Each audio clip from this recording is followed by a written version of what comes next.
Good morning. Today we are going to try to go through our notes, our guided notes with a screencast. I know that's not ideal, but that's what we're going to do. Let's see if we can get through this stuff. But we'll kind of recap what we did on Monday. Monday we talked about what makes art history interesting, and we kind of talked about that it gives us a look at our culture and where we came from and how we've developed and changed over time. We talked about who made art first, which we looked at Paleolithic art on Monday. And we talked about cavemen and hunter-gatherer. We talked about how human cognition had changed. There was that time where there was a 1,000-year span where humans didn't make art. And then all of a sudden, there was this drive to create. And so we kind of talked about why some of that reasoning that we thought that was. When we were talking about Paleolithic art, we were talking about how it had to be stationary or small to fit that lifestyle because those people were constantly moving. They didn't have stuff. We have stuff, and they didn't have that. So everything needed to serve a purpose for that lifestyle. We looked at the Venus of Willendorf and her purpose being for fertility, and that her identity had no purpose, and we could tell that simply by just looking that she had no facial features, no hands, no arm, or no feet, and then also the emphasis was on the hips, the belly, and the bust, just reiterating that she in fact was for fertility.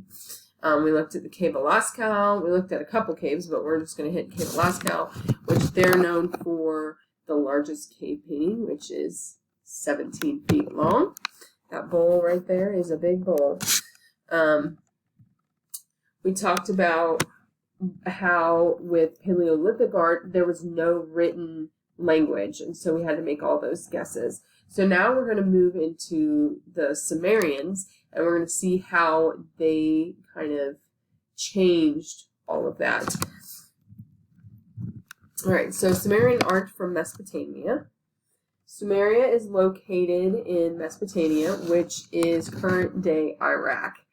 And Mesopotamia means between rivers, because literally it's between the Tigris and the Euphrates River. And you can see it right here on this little map. Okay, the social structure of Sumer was divided around city-states. So each city, it's kind of like today, we have different cities, and each city had its own ruler.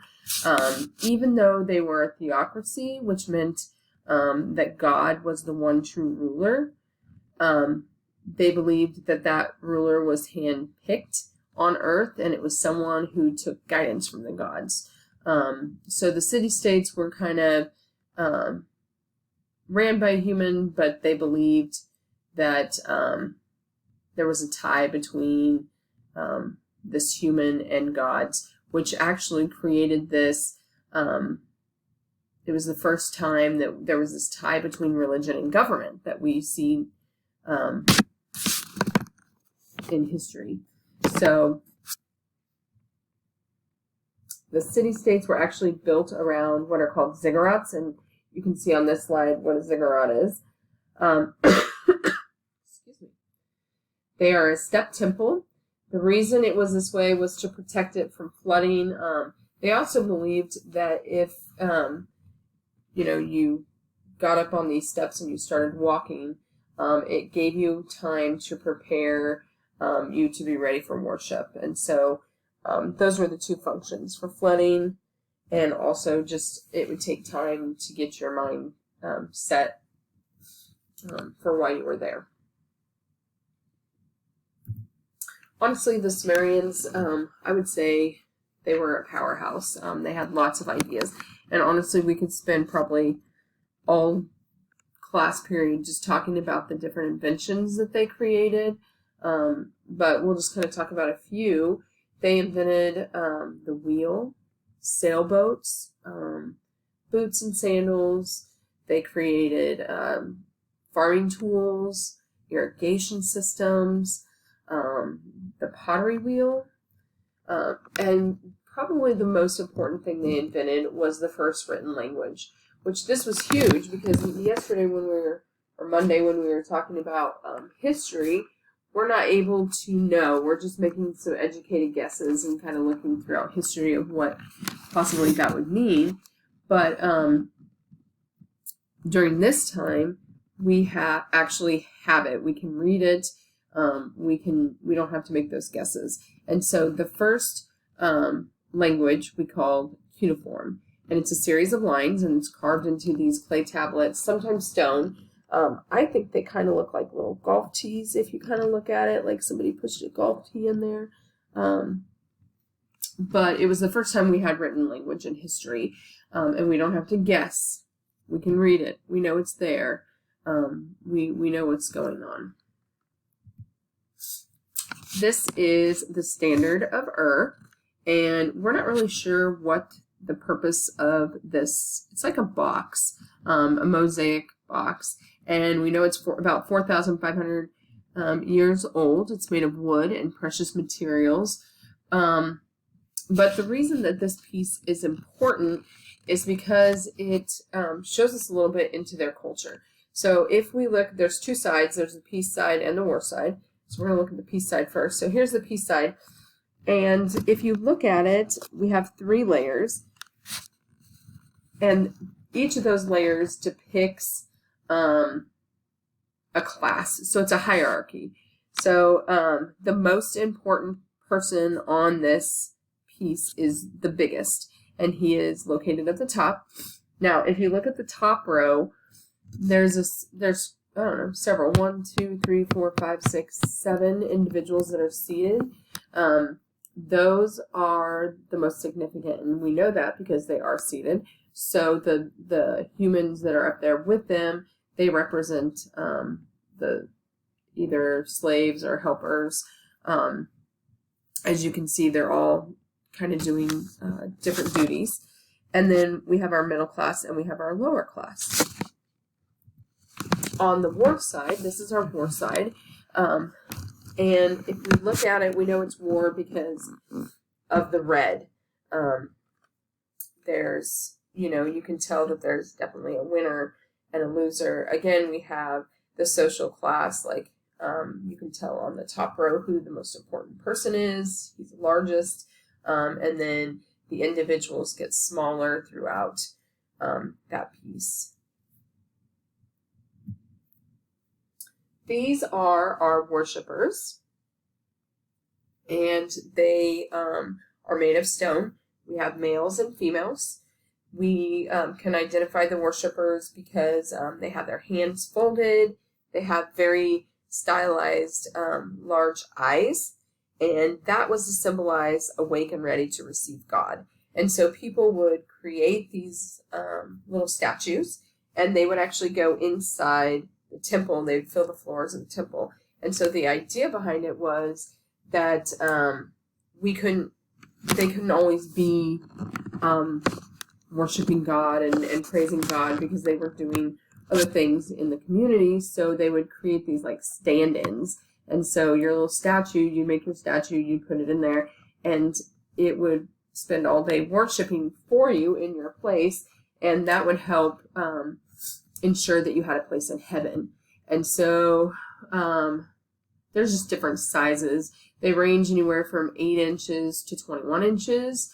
Probably something to do with that may be also a hierarchy type status as well. Like if you were more wealthy, you would have a larger one. The Sumerians also offered gifts to the gods at the temples. And I think that's about all I got on Sumerians today. We're going to move on to the Egyptians. And Egyptian art is really interesting because it's beautiful. If you've ever seen any in a museum, it's absolutely stunning. I was lucky I got to go see the King Tut exhibit when it was in Denver, probably 10 years ago. But I do know that the Art Museum in Kansas City, they do have a small section that is just Egyptian art, and it's fabulous. So if you ever have a chance to get up to the art museum in Kansas City, you need to check it out because it's pretty awesome. But the cool thing about it is they spent all this time and did all this work, and the whole idea was it was not meant to be seen by anyone. They never expected anyone to see it because it was specifically made for the dead. They put them in their tombs. Okay, so there are 3 major historical periods during the Egyptian time. There's the Old Kingdom, the Middle Kingdom, and the New Kingdom. And here's kind of a little grid. It shows kind of the time frames there and who the different rulers were. And actually, that's kind of important in art because over some of those historical periods, depending who was in reign or throne or whatever, whoever the pharaoh was, they actually changed some of the art as well. They became a little more stylized. They elongated them during the Middle Kingdom, and then when they came back to the New Kingdom, they reverted it back to the actual style from the Old Kingdom, which is kind of interesting. Okay, when you look at Egyptian art, there are pretty much 2 different kinds. We have our reliefs, which is on your right, and so it's kind of like a carving into the stone, and then they would paint on those. And then we have our traditional sculptures. Now, if you knew nothing about Egyptian art and you saw these pieces, you could identify them as Egyptian art just by some of the things that were specific to the Egyptians. So typically they're going to be, let's look at the one on the right. His torso is facing forward, but his feet and head and arms are in profile. That was very typical. That's not a way that anyone could stand. So if you ever try doing that, it's very uncomfortable. Your spine doesn't let you do that. So that is very specific to the Egyptians. And the other thing is, if you look at the statue, how the hands are down to the side in clenched fists, that also is very specific to Egyptians. It was also believed that Egyptians knew that the heart was on the left side, which obviously they did because they did mummification. But so they always had the left leg forward, most typically, which is kind of interesting. Some other ways to identify Egyptian art: slender legs, lean torso, broad shoulders. They had slim waists. Those are kind of all meant to depict the perfect body. So that was the reasoning behind it. This is kind of a cool little piece. We don't have too much to talk about, but this is an old paint palette, and it's made out of ivory, and it's pretty well preserved. You can see that there are 6 different colors, and so typically the color palette that the Egyptians used were blues, greens, yellows, reds, blacks, and browns. That was based off the minerals that they had there at that time. They also were very specific in meaning behind colors. So like green was fertility and life, and gold was represented wealth and the gods. They also had pairings that they did, like blues and silvers, with different meanings. Kind of cool. This is a mineral, azurite, and it was used to do the beautiful blues that the Egyptians are known for. There were several, but this is one of the most used mineral that they crushed up for coloring. And some scientists believe that the color blue couldn't actually be seen by early humans. And this says on here, only black, white, red, and red, and only after some time yellow and green. But the Egyptians were the first society to actually have a word for the color blue, and they were the only culture that produced blue dyes. And so that's kind of interesting. That's very specific to their culture. But I don't know about you, when I think about Egyptian art, blue is what comes to mind. So this is the Paladin armor, and it is a ceremonial palette that was used to apply the king's makeup, and it actually depicts the unification of Upper and Lower Egyptian and the kingdom, the two lands. So actually, this was used quite a bit. It was kind of one of those pieces that was handed down and used over and over again. It tells the story of King Narmer and his victory. But this palette was used daily to grind up makeup. So they would use like minerals for cosmetics, like to do around the eye. And it was believed that they did all this eye makeup to reduce glares. Not really sure. It also helped symbolize their status. Okay, and it was actually believed that there was color on our palette. I'm going to go back, sorry. So here's Paladin armor in color. You can see the blues, the purples, the reds, the greens. And then this image kind of breaks down what you're looking at. So we got the falcon holding a rope. We got this person down here in the purple. We have kind of the underworld focused at the bottom. And then the big blue character, that is King Narmer. And then we have the sandal bearer in the background with the green. This is the other side of the palette. And so at the top we have bat goddesses. And then if you look at the center where we have the double-headed beast, in the center is kind of like a recessed area. And that's where the makeup was actually mixed to use. All right, the pyramids.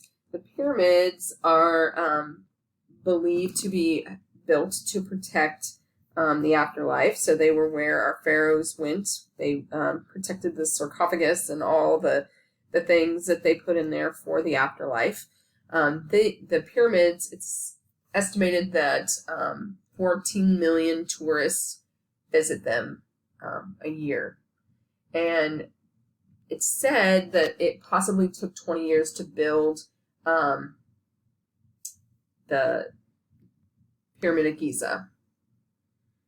The Giza pyramid is 449 feet tall, 756 feet long, and if we had to give it a weight, they would say approximately 5.7 million tons. So that is massive. We're not 100% sure how they were constructed. There's lots of theories. Some say slaves were the ones that built them, but actually they've kind of knocked that theory out, that there was a professional construction team that built these and not slaves. They were made, the last of the pyramids were actually built using mud bricks, but you can kind of tell those are deteriorating more over time. They just weren't as sturdy. Okay, so we are going to stop here for today. Tomorrow we're going to move on to Greek and Roman art. So this is a good stopping point.